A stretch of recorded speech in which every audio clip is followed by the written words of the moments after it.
ବନ୍ଧୁଗଣ, ଜଣେ ସିଦ୍ଧ ସନ୍ନ୍ୟାସୀ କହିଛନ୍ତି, ନୂଆ ଘରକୁ ଯିବା ପୂର୍ବରୁ ଏହି ଚାରିଟି ସଂକେତକୁ କେବେ ବି ଅଣଦେଖା କରନ୍ତୁ ନାହିଁ। ଆଜିକାଲିର ଦୌଡ଼କୁଦ ଜୀବନରେ ଆମେ ସୁନ୍ଦର ଚକଚକିଆ କାନ୍ଥ ଏବଂ ଆଧୁନିକ ସାଜସଜ୍ଜା ଇଣ୍ଟେରିୟର ପଛରେ ପଡ଼ି ଘରର ସେହି ଅଦୃଶ୍ୟ ଶକ୍ତିକୁ ଭୁଲିଯାଉ, ଯାହା ଆମ ଭାଗ୍ୟ ନିର୍ଦ୍ଧାରଣ କରିଥାଏ। ଆପଣ ଯେତେ ଧନୀ ହୁଅନ୍ତୁ ନା କାହିଁକି, ଯଦି ନୂଆ ଘରର ସଂକେତ ଶୁଭ ନୁହେଁ, ତେବେ ସେଠାରେ ରହିବା ମୃତ୍ୟୁ ସହ ସମାନ ହୋଇପାରେ। ବନ୍ଧୁଗଣ, ଆପଣ ସମସ୍ତଙ୍କୁ ଅନୁରୋଧ ଯେ ଏହି କଥାକୁ ଶୁଣିବା ପୂର୍ବରୁ କମେଣ୍ଟ ବକ୍ସରେ ଜୟ ମାତା ଲକ୍ଷ୍ମୀ ଅବଶ୍ୟ ଲେଖିଦେବେ, ଯାହା ଫଳରେ ମାଙ୍କ କୃପା ଆପଣ ସମସ୍ତଙ୍କ ଉପରେ ସଦା ରହିବ। ଭିଡିଓକୁ ଲାଇକ୍ କରି ଚ୍ୟାନେଲକୁ ସବସ୍କ୍ରାଇବ୍ କରନ୍ତୁ, ଯାହା ଫଳରେ ଆପଣ ପ୍ରାଚୀନ ରହସ୍ୟ ସହିତ ଯୋଡ଼ି ହୋଇ ରହିବେ। ବନ୍ଧୁଗଣ, ଏବେ ସେହି ଦୁର୍ଲଭ ଗଳ୍ପ ବିଷୟରେ ଜାଣନ୍ତୁ। ପ୍ରାଚୀନ କାଳର କଥା, ହିମାଳୟର ପାଦଦେଶରେ ଜଣେ ସିଦ୍ଧ ମୁନି ବାସ କରୁଥିଲେ। ତାଙ୍କ ପାଖରେ ଏକ ଦିବ୍ୟ ଶୁକ ବା ଶୁଆଟିଏ ଥିଲା, ଯିଏ ଭୂତ, ଭବିଷ୍ୟତ ଏବଂ ବର୍ତ୍ତମାନର ସବୁ ସଂକେତ ଜାଣିପାରୁଥିଲା। ଏହି ଶୁଆଟି ସାଧାରଣ ନଥିଲା, ଏହା ଥିଲା ଜ୍ଞାନର ପ୍ରତୀକ। ସେହି ସମୟରେ ଅବନ୍ତୀ ନଗରର ଜଣେ ବଡ଼ ବ୍ୟବସାୟୀ, ଯାହାର ନାମ ଥିଲା ସୁଦତ୍ତ, ନିଜର ସମସ୍ତ ସମ୍ପତ୍ତି ଲଗାଇ ଏକ ବିଶାଳ ପ୍ରାସାଦ ନିର୍ମାଣ କରିଥିଲେ। ସେହି ପ୍ରାସାଦଟି ଦେଖିବାକୁ ଅତ୍ୟନ୍ତ ସୁନ୍ଦର ଥିଲା, କିନ୍ତୁ ସୁଦତ୍ତଙ୍କ ମନରେ ଏକ ଅଜଣା ଭୟ ଘର କରିଥିଲା। ସୁଦତ୍ତ ଯେତେବେଳେ ସେହି ସିଦ୍ଧ ମୁନିଙ୍କ ଦର୍ଶନ ପାଇଁ ଗଲେ, ସେଠାରେ ବସିଥିବା ସେହି ଦିବ୍ୟ ଶୁଆଟି ହଠାତ୍ କହିଉଠିଲା, ହେ ପଥିକ, ନୂଆ ଘରକୁ ଯିବା ପୂର୍ବରୁ ସାବଧାନ ହୋଇଯାଅ। କାଳେ ତୁମର ସେହି ଆଲୋକିତ ଅଟ୍ଟାଳିକାରେ କୌଣସି ଅଦୃଶ୍ୟ ଶକ୍ତିର ବାସ ନାହିଁ ତ? ଘରକୁ ଯିବା ପୂର୍ବରୁ ପ୍ରକୃତିର ଏହି ଚାରିଟି ସଂକେତକୁ ପରୀକ୍ଷା କର। ବ୍ୟବସାୟୀ ସୁଦତ୍ତ ଆଶ୍ଚର୍ଯ୍ୟ ହୋଇଗଲେ। ସେ ମୁନିଙ୍କୁ ପ୍ରଣାମ କରି ପଚାରିଲେ, ହେ ମହାତ୍ମା, ଏହି ପକ୍ଷୀ କେଉଁ ସଂକେତ କଥା କହୁଛି? କଣ ଗୃହ ପ୍ରବେଶ ପୂର୍ବରୁ ମଧ୍ୟ କିଛି ରହସ୍ୟ ଥାଏ? ସନ୍ନ୍ୟାସୀ ମୃଦୁ ହସି କହିଲେ, ବତ୍ସ, ଏହି ଶୁଆ ଯାହା କହୁଛି ତାହା ପୁରାଣର ସାର ସତ୍ୟ। ମଣିଷ ନିଜ ଅହଙ୍କାରରେ ପ୍ରକୃତିର ଭାଷା ଭୁଲିଯାଏ, କିନ୍ତୁ ପଶୁପକ୍ଷୀ ଏବଂ ବାୟୁର ଗତି ହିଁ ଜଣାଇଦିଏ ସେହି ସ୍ଥାନଟି ତୁମ ପାଇଁ ସ୍ୱର୍ଗ ହେବ ନା ଭୟଙ୍କର ନର୍କ। ବନ୍ଧୁଗଣ, ଏହା ପୂର୍ବରୁ ଯେ ସୁଦତ୍ତ କିଛି ବୁଝିପାରନ୍ତେ, ସେହି ଶୁଆଟି ନିଜର ଦିବ୍ୟ ସ୍ୱରରେ ସେହି ରହସ୍ୟମୟ ଚାରିଟି ସଂକେତ ବିଷୟରେ କହିବା ଆରମ୍ଭ କଲା, ଯାହା କେବଳ ସୁଦତ୍ତଙ୍କ ପାଇଁ ନୁହେଁ, ବରଂ ଆଜିର ସମୟରେ ଆମ ସମସ୍ତଙ୍କ ପାଇଁ ଅତ୍ୟନ୍ତ ଗୁରୁତ୍ୱପୂର୍ଣ୍ଣ। ବନ୍ଧୁଗଣ, ସେହି ଦିବ୍ୟ ଶୁକ ବା ଶୁଆଟି ସୁଦତ୍ତଙ୍କ ଆଖିକୁ ଚାହିଁ କହିଲା, ହେ ପଥିକ, ତୁମେ ନିଜର ବହୁମୂଲ୍ୟ ସମ୍ପତ୍ତି ଲଗାଇ ଏକ ଅଟ୍ଟାଳିକା ତ ଛିଡ଼ା କରିଦେଲ, କିନ୍ତୁ ମନେ ରଖ, ଇଟା ପଥରରେ କେବଳ ଘର ତିଆରି ହୁଏ, ସେଠାରେ ସୁଖ ବାସ କରେ ନାହିଁ। ଯେଉଁ ସ୍ଥାନରେ ତୁମେ ବାସ କରିବାକୁ ଯାଉଛ, ସେଠାକାର ଆକାଶର ବାଜୁ ଏବଂ ସେଠାରେ ରହୁଥିବା ପକ୍ଷୀମାନେ ହିଁ ତୁମକୁ ପ୍ରଥମ ସଂକେତ ଦେବେ। ସୁଦତ୍ତ ଆଶ୍ଚର୍ଯ୍ୟ ହୋଇ ପଚାରିଲେ, ହେ ଜ୍ଞାନୀ ପକ୍ଷୀ, ପକ୍ଷୀମାନେ କିପରି ସଂକେତ ଦେବେ? ଶୁଆଟି କହିଲା, ପ୍ରଥମ ସଂକେତ ହେଉଛି ନୂଆ ଘରର ଚାରିପାଖରେ ପକ୍ଷୀଙ୍କ କଳରବ। ଯଦି ତୁମ ଘରର ଛାତ ବା ପାର୍ଶ୍ୱବର୍ତ୍ତୀ ବୃକ୍ଷରେ ଚଢ଼େଇମାନେ ବସା ବାନ୍ଧୁଛନ୍ତି କିମ୍ବା ସକାଳୁ ସେମାନଙ୍କର ମଧୁର ସ୍ୱର ଶୁଭୁଛି, ତେବେ ଜାଣିବ ସେଠାରେ ସକାରାତ୍ମକ ଶକ୍ତି ପ୍ରବାହିତ ହେଉଛି।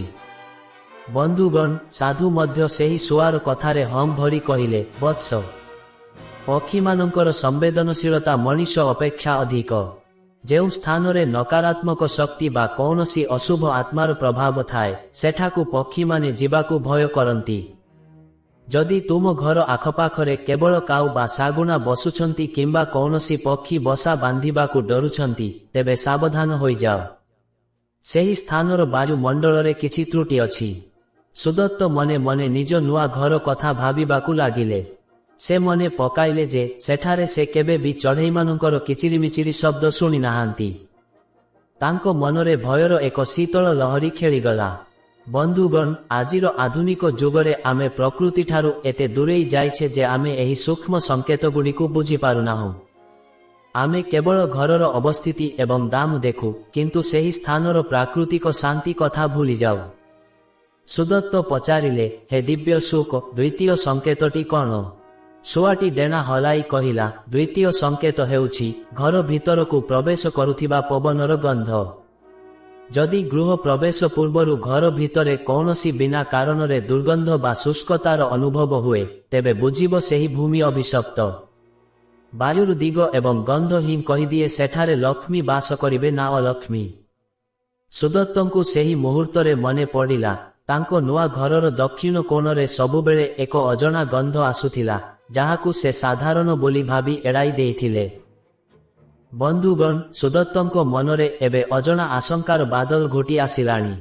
ସେହି ଦିବ୍ୟ ଶୁଆଟି ତାଙ୍କର ବିବ୍ରତ ଚେହେରାକୁ ଦେଖି ପୁଣି କହିଲା, ହେ ବତ୍ସ, ପ୍ରକୃତି କେବେ ବି ମିଛ କହେ ନାହିଁ।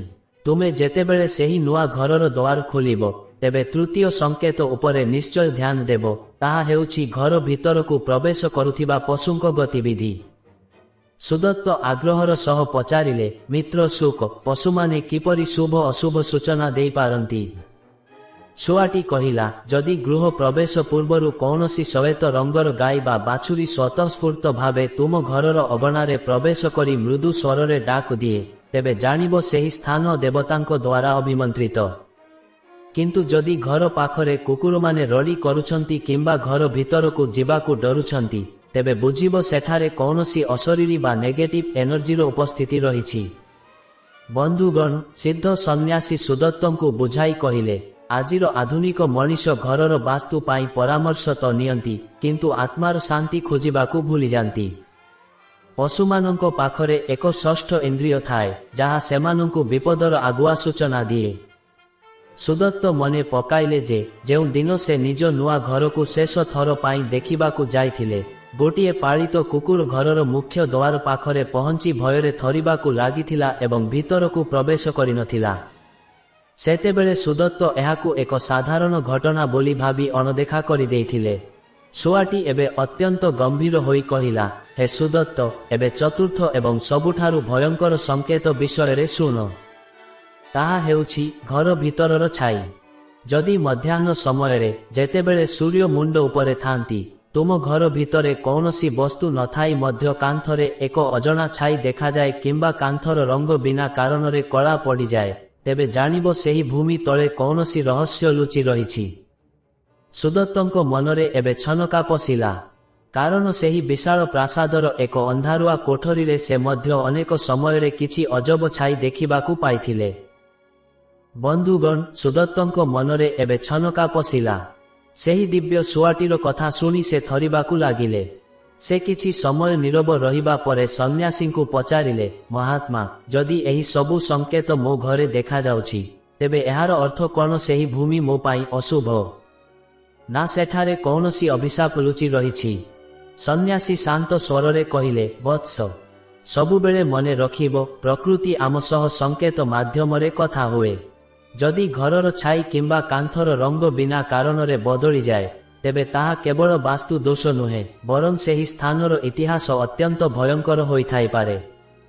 ବନ୍ଧୁଗଣ, ସେହି ଦିବ୍ୟ ଶୁଆଟି ତାର ଡେଣା ଝାଡ଼ି ପୁଣି କହିବାକୁ ଲାଗିଲା, ସୁଦତ୍ତ, ତୁମେ ଜାଣିଛ କି ତୁମର ସେହି ବିଶାଳ ପ୍ରାସାଦ ଯେଉଁ ସ୍ଥାନରେ ନିର୍ମିତ ହୋଇଛି, ସେଠାରେ ଆଜକୁ 500 ବର୍ଷ ପୂର୍ବେ କ'ଣ ଥିଲା? ସୁଦତ୍ତ ମୁଣ୍ଡ ହଲେଇ ମନା କଲେ। ଶୁଆଟି କହିଲା, ସେହି ସ୍ଥାନଟି ଏକଦା ଜଣେ ଲୋଭୀ ବ୍ୟବସାୟୀର ଗୁପ୍ତ ଧନ ରଖିବା ସ୍ଥାନ ଥିଲା। ସେହି ବ୍ୟବସାୟୀ ନିଜ ଧନକୁ ରକ୍ଷା କରିବା ପାଇଁ ଅନେକ ନିରୀହ ପ୍ରାଣୀଙ୍କୁ ବଳି ଦେଇଥିଲେ। ଆଜି ସେହି ଅତୃପ୍ତ ଆତ୍ମାମାନେ ସେହି ମାଟି ତଳେ ବାସ କରୁଛନ୍ତି। ତୁମେ ଯେଉଁ ଛାଇ ଦେଖୁଛ, ତାହା ସେହିମାନଙ୍କର। ସୁଦତ୍ତଙ୍କ ହାତରୁ ଝାଳ ବାହାରିବାକୁ ଲାଗିଲା।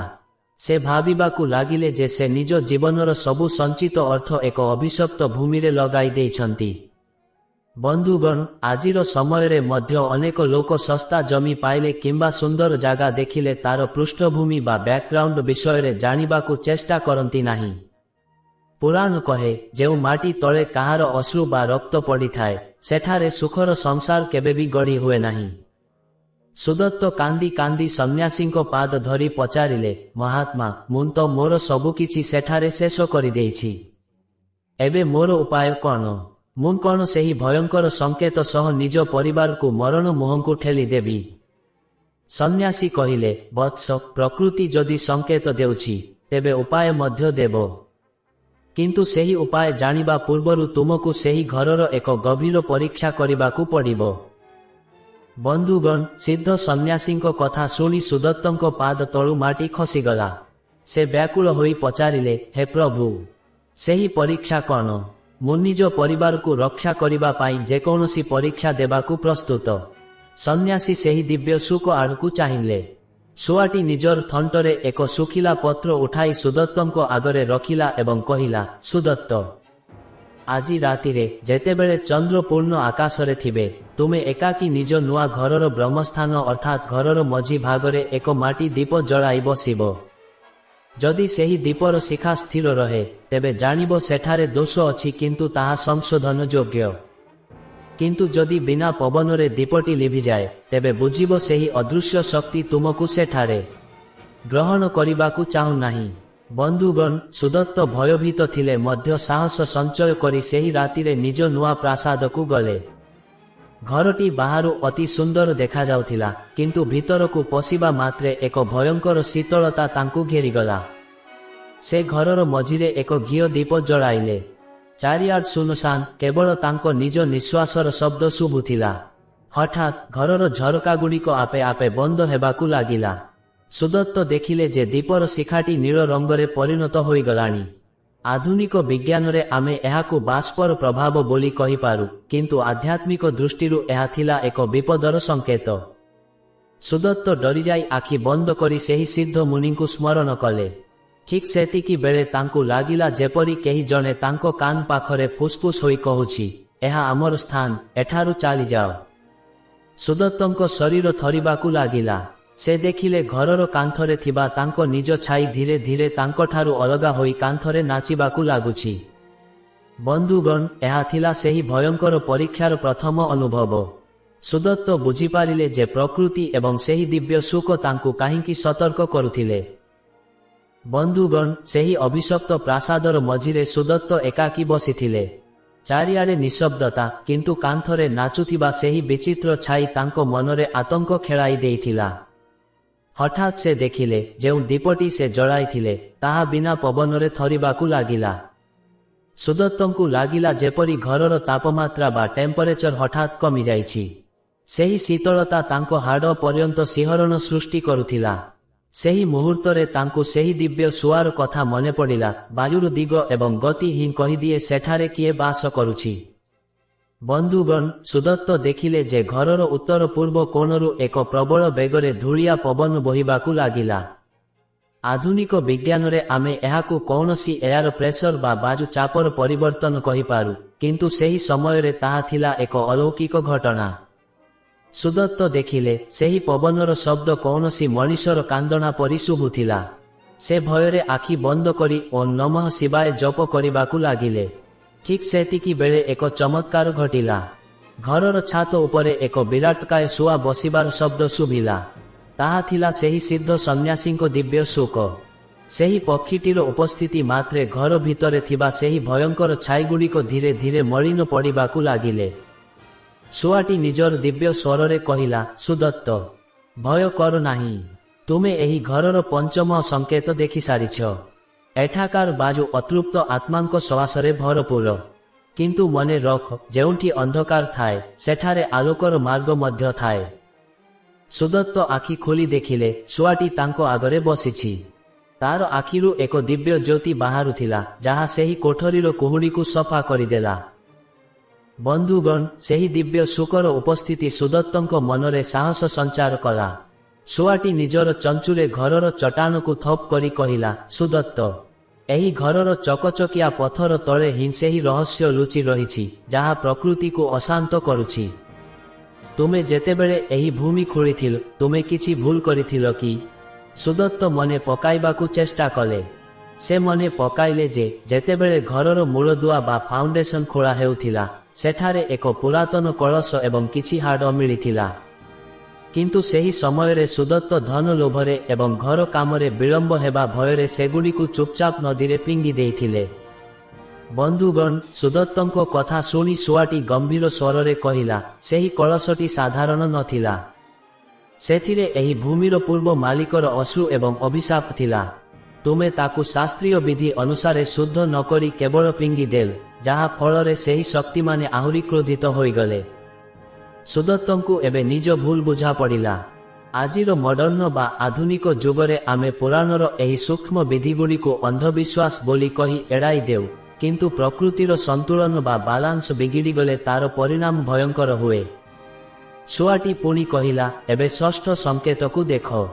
ତୁମ ଘରର କାନ୍ଥରେ ଥିବା ଏହି ଦାଗଗୁଡ଼ିକୁ ଦେଖ। ସୁଦତ୍ତ ଦେଖିଲେ, ତାଙ୍କ ନୂଆ ଘରର ଧଳା କାନ୍ଥରେ ରକ୍ତ ପରି ଲାଲ ରଙ୍ଗର କିଛି ଦାଗ ଉଭା ହେଉଛି। ତାହା ଦେଖିବାକୁ କୌଣସି ଆତ୍ମାର ପଞ୍ଝା ପରି ଲାଗୁଥିଲା। ଶୁଆଟି ସତର୍କ କରାଇ କହିଲା, ଏହା ହେଉଛି ଭୂମିର ଶେଷ ଚେତାବନୀ। ଯଦି ତୁମେ ଏବେ ବି ସୁଧୁରି ନଯାଅ, ତେବେ ଏହି ଘର ତୁମ ବଂଶକୁ ଶେଷ କରିଦେବ। ସୁଦତ୍ତ ଭୟରେ ଥରି ଥରି କହିଲେ, ମୁଁ କ'ଣ କରିବି? ମୁଁ ଏହି ସବୁକୁ କିପରି ସୁଧାରିବି?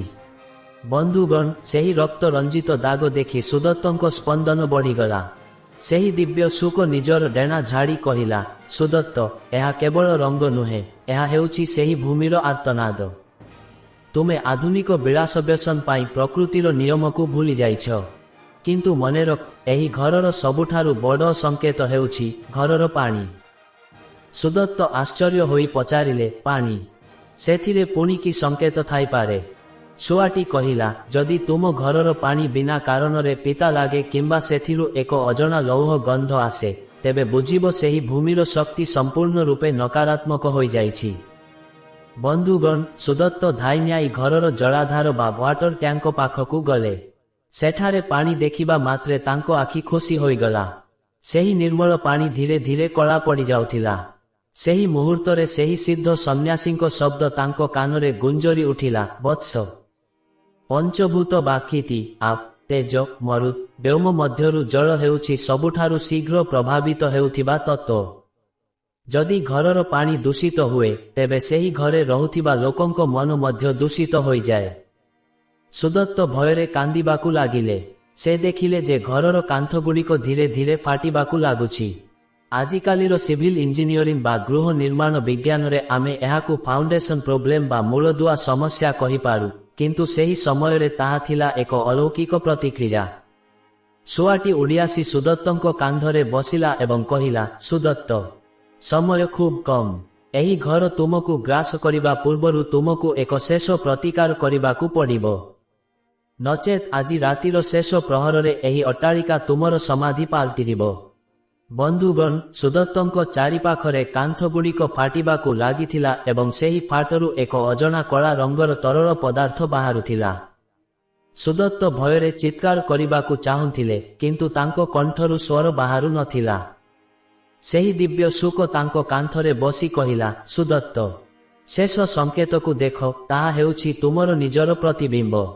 ସୁଦତ୍ତ ଯେତେବେଳେ ସେଠାରେ ଥିବା ଏକ ଦର୍ପଣ ଆଡ଼କୁ ଚାହିଁଲେ, ସେ ଦେଖିଲେ ତାଙ୍କ ନିଜର ଚେହେରା ବଦଳି ଯାଇଛି। ସେଠାରେ ତାଙ୍କ ପରିବର୍ତ୍ତେ ଜଣେ କ୍ରୋଧିତ ବୃଦ୍ଧ ବ୍ୟକ୍ତିଙ୍କ ଛାୟା ଦେଖାଯାଉଥିଲା। ବନ୍ଧୁଗଣ, ଶୁଆଟି ବୁଝାଇଲା, ଏହି ବୃଦ୍ଧ ଜଣକ ହେଉଛନ୍ତି ସେହି ଭୂମିର ପ୍ରକୃତ ମାଲିକ, ଯାହାଙ୍କୁ ବହୁ ବର୍ଷ ପୂର୍ବେ ପ୍ରତାରଣା କରି ମାରି ଦିଆଯାଇଥିଲା।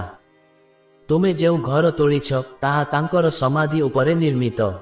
ଆଜିର ଆଧୁନିକ ଆର୍କିଟେକ୍ଟମାନେ କେବଳ ସୌନ୍ଦର୍ଯ୍ୟ ଦେଖନ୍ତି, କିନ୍ତୁ ଭୂମିର ଆତ୍ମା ବା ସୟଲସୋଲକୁ ବୁଝନ୍ତି ନାହିଁ। ସୁଦତ୍ତ ନିଜ ଭୁଲ ସ୍ୱୀକାର କରି କାନ୍ଦିବାକୁ ଲାଗିଲେ। ସେ କହିଲେ, ମୁଁ ଅଜାଣତରେ ଏହି ପାପ କରିଛି। ମୋତେ କ୍ଷମା କରିଦିଅନ୍ତୁ। ଠିକ୍ ସେତିକି ବେଳେ ଶୁଆଟି ଏକ ଦିବ୍ୟ ମନ୍ତ୍ର ଉଚ୍ଚାରଣ କଲା। ଘରର ବାୟୁମଣ୍ଡଳରେ ଏକ ଅଦ୍ଭୁତ ପରିବର୍ତ୍ତନ ଆସିଲା। ଶୁଆଟି କହିଲା, ସୁଦତ୍ତ, ଯଦି ତୁମେ ନିଜ ପରିବାରକୁ ରକ୍ଷା କରିବାକୁ ଚାହୁଁଛ, ତେବେ ଆଜି ରାତିର ଶେଷ ପ୍ରହର ପୂର୍ବରୁ ତୁମକୁ ଏହି ଘରର ଚାରିକୋଣରେ ଗଙ୍ଗାଜଳ ସହ ଗୋମୂତ୍ର ଏବଂ ପଞ୍ଚଗବ୍ୟ ଛିଞ୍ଚିବାକୁ ପଡ଼ିବ। ଏବଂ ସବୁଠାରୁ ଗୁରୁତ୍ୱପୂର୍ଣ୍ଣ କଥା ହେଉଛି, ତୁମକୁ ସେହି ମାଟି ତଳୁ ମିଳିଥିବା ସେହି ପୁରୁଣା କଳସକୁ ପୁଣି ଖୋଜି ବାହାର କରିବାକୁ ହେବ, ଯାହାକୁ ତୁମେ ନଦୀରେ ଫିଙ୍ଗି ଦେଇଥିଲ। ସୁଦତ୍ତ ଆଶ୍ଚର୍ଯ୍ୟ ହେଲେ, ମୁଁ ସେହି କଳସକୁ କିପରି ପାଇବି? ତାହା ତ ଗଭୀର ନଦୀ ଗର୍ଭକୁ ଚାଲିଗଲାଣି। ବନ୍ଧୁଗଣ, ସୁଦତ୍ତଙ୍କ ପାଖରେ ସମୟ ଅତି କମ୍ ଥିଲା। ସେହି ଦିବ୍ୟ ସୁକ ନିଜର ଶକ୍ତି ବ୍ୟବହାର କରି କହିଲା, ସୁଦତ୍ତ, ତୁମର ଅନୁତାପ ହିଁ ତୁମକୁ ରକ୍ଷା କରିପାରିବ। ଚାଲ ମୋ ସହିତ।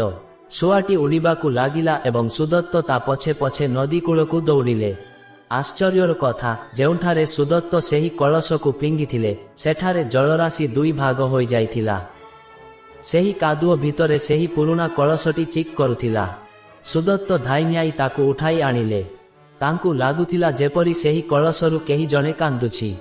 ବନ୍ଧୁଗଣ, ସୁଦତ୍ତ ସେହି କଳସକୁ ଧରି ନିଜ ନୂଆ ଘରକୁ ଫେରିଲେ। ଶୁଆଟିର ନିର୍ଦ୍ଦେଶ ଅନୁଯାୟୀ ସେ ଘରର ମଝି ଭାଗରେ ଏକ ଗଭୀର ଗର୍ତ୍ତ ଖୋଳିଲେ ଏବଂ ସେଥିରେ କ୍ଷୀର, ମହୁ, ଗଙ୍ଗାଜଳ ଏବଂ କିଛି ତୁଳସୀ ପତ୍ର ପକାଇଲେ। ସେହି କଳସକୁ ପୁଣି ଥରେ ବିଧିବଦ୍ଧ ଭାବେ ସେଠାରେ ସ୍ଥାପନ କରି କ୍ଷମା ପ୍ରାର୍ଥନା କଲେ। ହଠାତ୍ ଘର ଭିତରେ ଥିବା ସେହି ଭୟଙ୍କର ନୀଳ ଆଲୋକ ଏକ ଶାନ୍ତ ଧଳା ଆଲୋକରେ ପରିଣତ ହୋଇଗଲା। କାନ୍ଥର ଫାଟଗୁଡ଼ିକ ଆପେ ଆପେ ଭରିଗଲା ଏବଂ ସେହି ରକ୍ତ ରଞ୍ଜିତ ଦାଗଗୁଡ଼ିକ ଅଦୃଶ୍ୟ ହୋଇଗଲା। ବନ୍ଧୁଗଣ, ସକାଳର ପ୍ରଥମ କିରଣ ଯେତେବେଳେ ଘର ଭିତରେ ପଡ଼ିଲା, ସୁଦତ୍ତ ଦେଖିଲେ ଯେ ଘରର ଛାତ ଉପରେ ଶହ ଶହ ପକ୍ଷୀ ବସି ମଧୁର ସଙ୍ଗୀତ ଗାଉଛନ୍ତି। ସେହି ସ୍ଥାନର ବାୟୁ ଏବେ ଶୁଦ୍ଧ ଏବଂ ସୁଗନ୍ଧିତ ଜଣାପଡ଼ୁଥିଲା। ସେହି ଦିବ୍ୟ ସୁଖ ସୁଦତ୍ତଙ୍କୁ ଶେଷ ବାର ପାଇଁ ଚାହିଁ କହିଲା, ମନେରଖ ସୁଦତ୍ତ, ଘର କେବଳ ଇଟା ପଥରରେ ତିଆରି ହୁଏ ନାହିଁ, ଏହା ପ୍ରକୃତିର ସନ୍ତୁଳନ ଏବଂ ପୂର୍ବଜଙ୍କ ଆଶୀର୍ବାଦରେ ତିଆରି ହୁଏ। ଯଦି ପ୍ରକୃତିର ସଂକେତ ଶୁଭ ନୁହେଁ, ତେବେ ସେଠାରେ ସ୍ୱର୍ଗ ନୁହେଁ ନର୍କ ବାସ କରେ। ଏତିକି କହି ଶୁଆଟି ଆକାଶକୁ ଉଡ଼ିଗଲା। ସୁଦତ୍ତ ବୁଝିପାରିଲେ ଯେ ସେ ନିଜର ଭୁଲ ସୁଧାରି ନିଜ ପରିବାର ପାଇଁ ଏକ ସୁରକ୍ଷିତ ଆଶ୍ରୟ ତିଆରି କରିପାରିଛନ୍ତି। ବନ୍ଧୁଗଣ, ଏହି ଦିବ୍ୟ ସୁଖ ଏବଂ ସୁଦତ୍ତଙ୍କ ଗଳ୍ପ ଆମକୁ ଜୀବନର ଏକ ବଡ଼ ସତ୍ୟ ଶିଖାଏ। ପୁରାଣ ଏବଂ ନୀତି ଶାସ୍ତ୍ରରେ ସ୍ପଷ୍ଟ ଉଲ୍ଲେଖ ଅଛି ଯେ ମଣିଷ ନିଜର ବାସସ୍ଥାନ ଚୟନ କରିବା ସମୟରେ କେବଳ ଧନ କିମ୍ବା ଆଧୁନିକ ସୁବିଧା ଦେଖିବା ଉଚିତ ନୁହେଁ। ଗୃହ ପ୍ରବେଶ ପୂର୍ବରୁ ପଶୁ ପକ୍ଷୀଙ୍କ ଆଗମନ, ବାୟୁର ଶୁଦ୍ଧତା ଏବଂ ଜଳର ସ୍ୱାଦ ପରୀକ୍ଷା କରିବା ଏକ ବୈଜ୍ଞାନିକ ତଥା ଆଧ୍ୟାତ୍ମିକ ପ୍ରକ୍ରିୟା। ଯଦି ଘରର ବ୍ରହ୍ମସ୍ଥାନ ଅଶୁଦ୍ଧ ନଥାଏ କିମ୍ବା ଭୂମି ତଳେ କୌଣସି ଅଶୁଭ ବସ୍ତୁ ଥାଏ, ତେବେ ସେହି ଘରେ କେବେ ବି ସୁଖ ଶାନ୍ତି ରହେ ନାହିଁ। ଆଧୁନିକ ଜୀବନଶୈଳୀ ବା ଷ୍ଟାଇଲରେ ଆମେ ଏହି ସଂକେତଗୁଡ଼ିକୁ ମନଗଢ଼ା କାହାଣୀ ବୋଲି ଭାବିଥାଉ, କିନ୍ତୁ ବାସ୍ତୁଶାସ୍ତ୍ର ଅନୁସାରେ ପ୍ରକୃତିର ପ୍ରତିଟି ଉପାଦାନ ଆମକୁ ଭବିଷ୍ୟତର ସୂଚନା ଦେଇଥାଏ। ସୁଦତ୍ତଙ୍କ ପରି ଯଦି ଆମେ ମଧ୍ୟ ପ୍ରକୃତିର ଭାଷା ବୁଝିବା ଏବଂ ନିଜର ଭୁଲ ସୁଧାରିବା ପାଇଁ ପ୍ରୟାସ କରିବା, ତେବେ ଯେକୌଣସି ଅଭିଶପ୍ତ ସ୍ଥାନକୁ ମଧ୍ୟ ସ୍ୱର୍ଗରେ ପରିଣତ କରାଯାଇପାରିବ। ମନେ ରଖନ୍ତୁ, ଭୂମି ହେଉଛି ମା, ଆଉ ତାର ସମ୍ମାନ ହିଁ ଆମର ସୁରକ୍ଷା। ବନ୍ଧୁଗଣ, ଯଦି ଆପଣଙ୍କୁ ଏହି ରହସ୍ୟମୟ ପୁରାଣ କଥାଟି ଭଲ ଲାଗିଥାଏ, ତେବେ ଭିଡିଓକୁ ଲାଇକ୍ ଏବଂ ନିଜ ପ୍ରିୟଜନଙ୍କ ସହ ସେୟାର କରନ୍ତୁ। ଆପଣଙ୍କର ଗୋଟିଏ ସେୟାର କାହାର ନୂଆ ଘରକୁ ଅଶୁଭ ଶକ୍ତିରୁ ରକ୍ଷା କରିପାରେ। ଏମିତି ଆହୁରି ଅନେକ ନୀତି ଓ ପୁରାଣ କଥା ଶୁଣିବା ପାଇଁ ଆମ ସହିତ ଯୋଡ଼ି ହୋଇ ରହନ୍ତୁ। ଜୟ ଶ୍ରୀ ହରି।